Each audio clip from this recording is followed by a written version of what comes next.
过来看，中国民航局昨天雄雄宣布启用 W122甲123这两条航线，一条会挖过来马祖，那另外一条会挖过金门。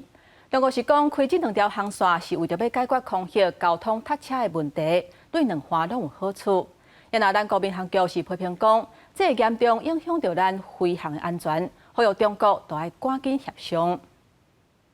中国民航局伫官网公告，即马开始启用 M503航线 W122、W123含接线优先向东运作，搁有过5月10日，福州登陆机场、进机场空域会进一步优化调整。搁表示，即摆优化福建地区空域，对东南沿海地区航空运输发展需求有利，减少延误，对两方拢有利。台湾民航局回应，这个措施严重影响咱的空域飞行安全，对中国无经过协商单方面措施，搁表达严正的抗议，破坏了我们2015年以来这个达成的就关于航线的这个共识，而且呢也造成了这个区域不稳定的状况。我们在这里呢予以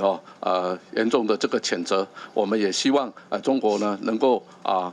收回这样的一个做法。W122航路往马祖长短空域边界南平 ，W123往金门长短空域。民航局要求所属航管单位掌握航班状况，若航空器接近咱的空域，马上向中国航管单位强烈要求将这航空器带离开，确保金门马祖航路民用航空器运作安全。经国际技术分析，中国第二次开始宣布改路线，迄时阵，咱的民航局就表达严正抗议。咱的军方也捌评估对各项空域有影响，毋过拢在中国上海情报区内底，恐吓无法度改变既定事实。无论空防上，我们应该把中共这一方面，你不要让它逾越海峡中线嘛。你让它海峡中线过来的话，你的应变时间只有3分钟到5分钟而已。可能会些许影响到的，应该是金门附近的，就是金门上义机场附近的一些航班。但是因为它空程上面也有一些间隔所以其实我觉得会影响，但是影响的这个范围应该是不至于太严重。航空学者黄泰林分析，中国已经向国际民航组织申请该航路得到许可。咱的民航安全部分除了飞安全主力加强，对相关飞行公告以外，